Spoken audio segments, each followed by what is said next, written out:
श्री सद्गुरुदेव भगवान की जय। परम प्रभु श्री रामलाल जी महाराज की जय। योगराज अनंत स्वामी श्री चंद्रमोहन जी महाराज की जय। श्री सदाशिव भगवान की जय। योगेश्वर श्री कृष्णचंद्र भगवान की जय। शंकर भगवान की जय।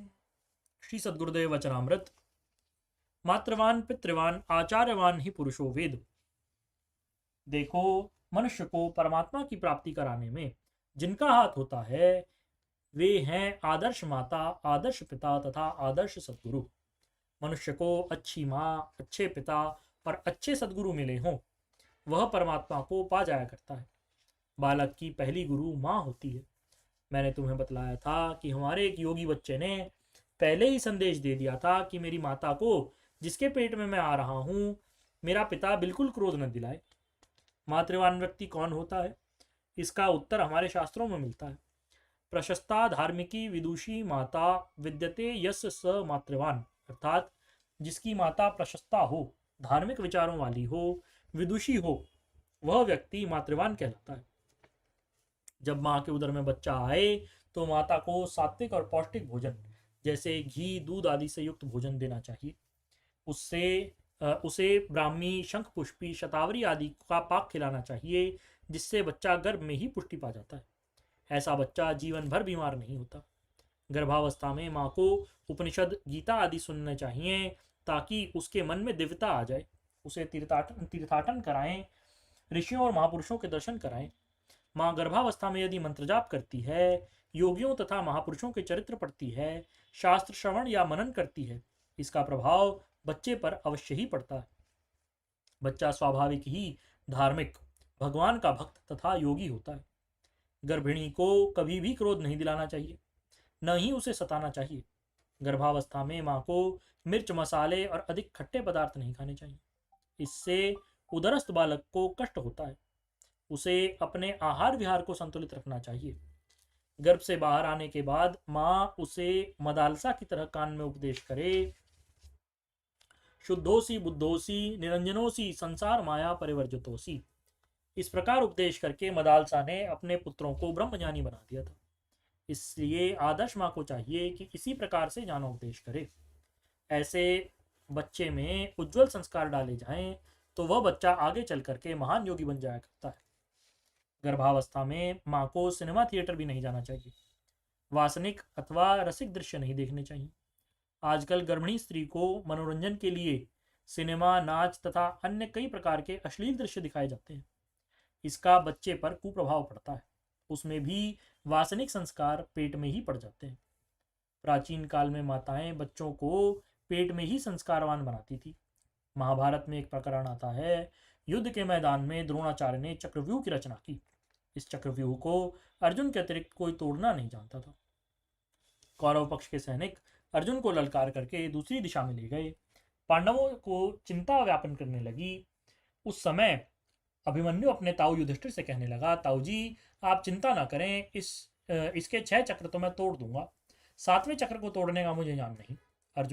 युधिष्ठिर ने पूछा, 6 चक्र तुम कैसे तोड़ दोगे, तुम्हें किसने सिखाए? अभिमन्यु कहने लगा, जब मैं अपनी माँ सुभद्रा के पेट में था तब मेरे पिता अर्जुन ने उसे चक्रव्यूह तोड़ने के बारे में समझाया था। मैं भी पेट में सब वृत्तांत सुन रहा था। 7वें चक्र के विषय में जब मेरे पिता समझा रहे थे तो मेरी माँ को नींद आ गई। इस कारण से मैं भी 7वें चक्र के विषय में जानने से वंचित रह गया। युधिष्ठिर ने कहा, ठीक है, तुम 6 चक्र तोड़ लो, 7वां हम लोग देख लेंगे। भीम कहने लगा, 7वां चक्र मैं तोड़ दूंगा। अभिमन्यु ने 6 चक्र तो तोड़ दिए, किंतु 7वां चक्र तोड़ ना सका और मारा गया। अस्तु, इस प्रकार होता है गर्भिणी को दी गई शिक्षा का बच्चे पर प्रभाव। बच्चे को बाल्यावस्था में भक्ति की बातें, धर्म की बातें, सदाचार की बातें, गुरु भक्ति की बातें बतलानी चाहिए। इसका बहुत अच्छा प्रभाव बालक के मन पर पड़ता है और यह प्रभाव जीवन भर रहता है। आजकल स्त्रियां बच्चे को भूत प्रेत, चुड़ैल, डाकिनी का डर दिखाती हैं। बच्चा बचपन ही से डरपोक बन जाता है। बच्चा माँ पर पूरा विश्वास करता है, माँ ही उसका सब कुछ होती है। इसलिए उसकी अच्छी और बुरी शिक्षा का उस पर तत्काल और गहरा प्रभाव पड़ता है। संसार में जितने भी महापुरुष हुए हैं वे सभी माता की सदशिक्षा के कारण ही महान हुए। गोपीचंद, भर्तृहरि आदि अनेकों योगी इस पृथ्वी पर अजर अमर होकर विचरण करते हैं। उनको भी बनाने वाली माँ ही थी। गोपीचंद की माँ उसे राजसी वैभव तथा ठाठ बाट युक्त जीवन होने के बावजूद भी उसके विषय में चिंतित रहा करती थी। उसकी चिंता को भांपते हुए एक दिन गोपीचंद ने पूछा, माँ, आप उदास दिखाई देती हैं, क्या बात है? किसी सेवक अथवा किसी ने अन्य ने आपकी आज्ञा की अवहेलना की है या किसी ने पालन नहीं किया तो आप मुझे तुरंत बतलावें, उस व्यक्ति को तुरंत उचित दंड दिया जाएगा। उसकी माँ कहने लगी, बेटा, मुझे किसी और कारण से परेशानी नहीं है, मुझे तुम्हारे ही विषय में चिंता है। तुम्हारा यह ठाठ बाट सुंदर शरीर एक दिन सब मिट्टी में मिल जाएगा।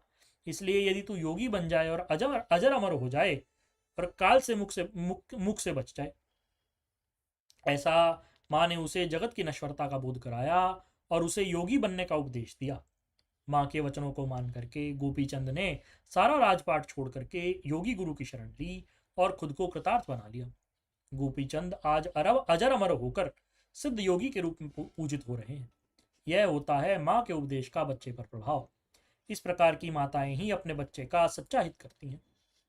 माता की शिक्षा के बाद पिता की बारी आती है। आजकल माता पिता बच्चों को बचपन में ही नाचना सिखाते हैं, सिनेमा नाटक देखने भेज देते हैं। बच्चा बचपन में ही रसिकता की बातें सीख ले तो उसमें रसिकता के ही संस्कार दृढ़ हो जाते हैं। परिणाम होता है कि युवावस्था से पहले पहले ही उसके शरीर में शक्ति का ह्रास हो जाता है और कुछ भी करने की योग्यता उसमें होती नहीं। आजकल की शिक्षा प्रणाली भी मानव को पतन की ओर ही ले जाने वाली है। पाठशालाओं में भी चरित्र गठन की शिक्षा का अभाव होता जा रहा है। हमारे ऋषियों का प्राचीन सिद्धांत है, उन्होंने 4 आश्रमों की व्यवस्था बनाई। उनमें पहला आश्रम ब्रह्मचर्य आश्रम था। पिता 7-8 वर्ष के बच्चे को गुरुकुल भेज देते थे, जहाँ सात्विक आहार खिलाया जाता था, गौओं का दूध पिलाया जाता था, उन्हें योगासन कराए जाते थे, प्राणायाम की शिक्षा दी जाती थी। व्यायाम करने तथा प्राणायाम करने से वीर सारे शरीर में व्यापक हो जाता था, वह ओज तेज से भर जाता था। उसे वासना का दर्शन ही नहीं कराते थे, जिससे वह ऊर्ध्वरेतस बन जाता था। वासना का चिंतन करने से वीर नाभिमंडल में आ जाता है, जिसका पतन अवश्यम भावी रहता है। आर्य समाज के प्रवर्तक स्वामी दयानंद जी ने ऐसे आर्य सिद्धांत चलाए थे जिन पर चलकर के मनुष्य योगी बन सकता है। उन्होंने लड़के लड़कियों के लिए अलग अलग गुरुकुलों की स्थापना की। इस प्रकार उन्होंने हमें ऋषियों की प्राचीन पद्धति पर चलना सिखाया। गुरुकुलों में ब्रह्मचारी वेद पढ़ता था, उपनिषद पढ़ता था, ब्रह्मचर्य से रहता था। सालवन जिला करनाल में एक हमारे सामने महात्मा आए थे। इनके साथ में 4 ब्रह्मचारी थे। वे चारों बड़े तेजस्वी मालूम पड़ते थे। वहां पर और भी अनेक विद्वान आए थे। वे छोटे छोटे लड़के धारा प्रवाह से अनुप्रास युक्त संस्कृत बोल रहे थे। महात्मा जी से पूछा, इनमें यह योग्यता कैसे आई? महात्मा भी सत्यवादी थे।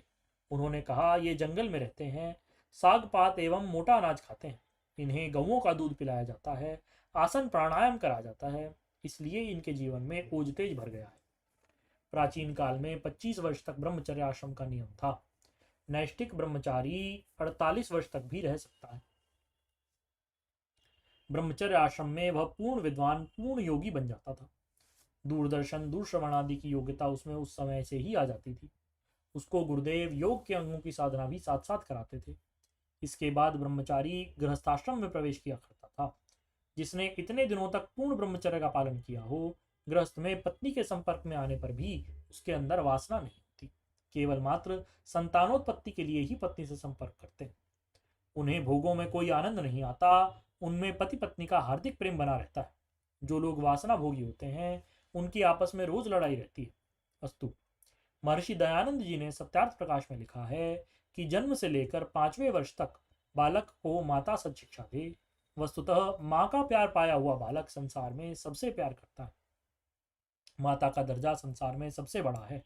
जननी जन्मभूमि च स्वर्गादपि गरीयसी, अर्थात माता और जन्मभूमि स्वर्ग से भी बढ़कर हैं। जब पांडव वनवास काल में वन विचरण कर रहे थे तो धर्मराज ने यक्ष का रूप धारण करके उनसे प्रश्न पूछे। अर्जुन भीम आदि ने उनके प्रश्नों की परवाह नहीं की और वे यक्ष के कोप भाजन बने। अंत में युधिष्ठिर पानी लेने गए। यक्ष ने उनसे भी प्रश्नों को उत्तर देने को कहा। युधिष्ठिर उत्तर देने को तैयार हुए। यक्ष ने उनसे अनेकों प्रश्न किए, सबका ठीक उत्तर युधिष्ठिर ने दिया। उन पूछे गए प्रश्नों में एक प्रश्न था कि भूमि से भी बढ़कर कौन है? तो युधिष्ठिर ने जवाब दिया, माता गुरुतरा भूमि है, भूमि से भी बड़ी माँ है। इस प्रकार से माँ की श्रेष्ठता बतलाई गई है।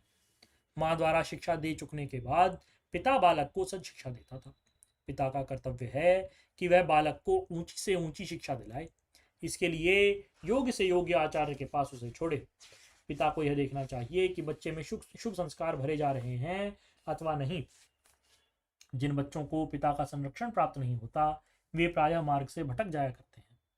इसलिए यदि किसी को विद्वान एवं आध्यात्मिक पिता मिल जाएं, वह बालक सच्चे अर्थों में पितृवान हो जाता है।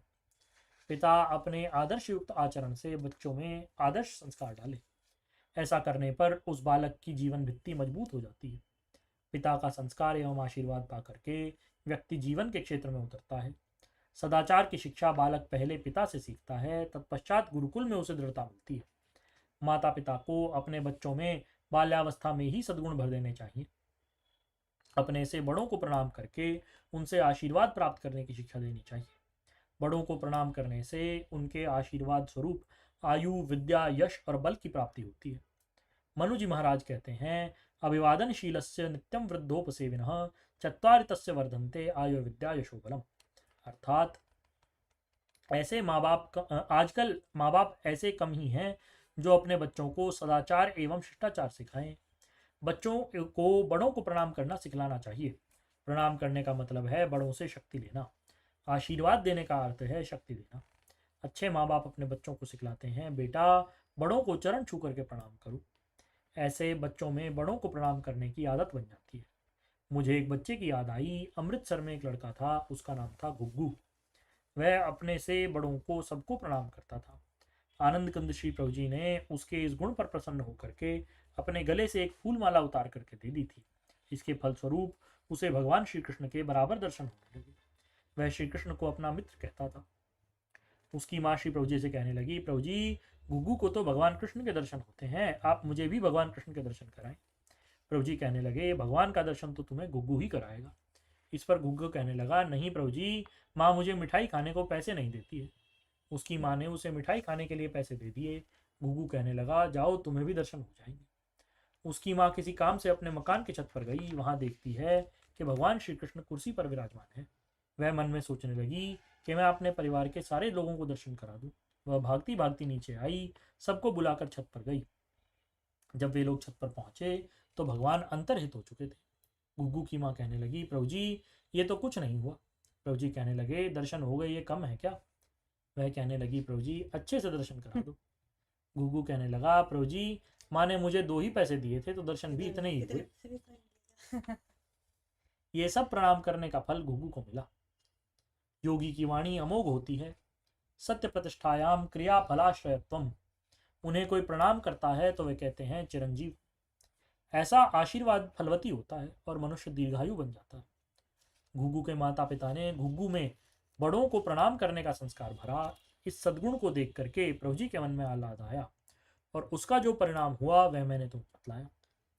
गुरुकुल में रहने वाला छात्र पूर्ण रूप से गुरु के नियंत्रित तथा अनुशासन में रहता था। ऐसे वह पूर्ण गुरुनिष्ठ बन जाता था। आचार्य ही उसका शिक्षा एवं दीक्षा गुरु हुआ करता था। गुरुकुल में ही वह प्राणायाम, ध्यान एवं समाधि के अभ्यास में पारंगत हो जाता था। ब्रह्मचर्य पालन एवं प्राणायाम से वह महावीरवान बन जाता था। उसके जीवन की नींव गुरुकुल में ही मजबूत बन चुकी होती थी। ऐसा व्यक्ति ही प्राणायाम का अधिकारी होता है, त्राटक का अधिकारी होता है तथा अन्य कठिन साधनाओं का भी अधिकारी वही होता है। एक व्यक्ति जो बाजार में जाकर बेहद खटाई खाता है, मिर्च खाता है, खान पान भी शुद्ध नहीं है, जो वासना भोगी है, ऐसा व्यक्ति यदि प्राणायाम और त्राटक आदि क्रियाओं की बड़ाई सुनकर उन्हें करने की कोशिश करता है तो वह दुष्परिणाम को ही पाएगा। जो साधक है, विरक्त है, इंद्रिय लोलुप नहीं, गुरुनिष्ठ है, वह अंतर जगत में प्रवेश पाता है। आचार्य के पास रह करके ही बालक तप, त्याग और अनुशासित जीवन जीना सीखता है। इसी अवस्था में गुरुदेव उसे यम नियमों का साधन कराते हैं। जो गुरुदेव के थपेड़े खाकर अपनी साधना में रत रहता है वह आगे चलकर योगी बनता है। कोई भाग्यवान संस्कारी व्यक्ति ही आदर्श माता पिता एवं सच्चे सद्गुरु को प्राप्त करता है और जीवन में इन तीनों के द्वारा समय पर दी गई शिक्षा दीक्षा से वह यथार्थ मानव बन करके योगी हो जाता है। बोलिए श्री सद्गुरुदेव भगवान की जय। परम प्रभु श्री रामलाल जी महाराज की जय। योगराज अनंत स्वामी श्री चंद्र मोहन जी महाराज की जय। सदाशिव भगवान की जय। श्री वृंदावन बिहारी लाल की जय। शंकर भगवान की जय।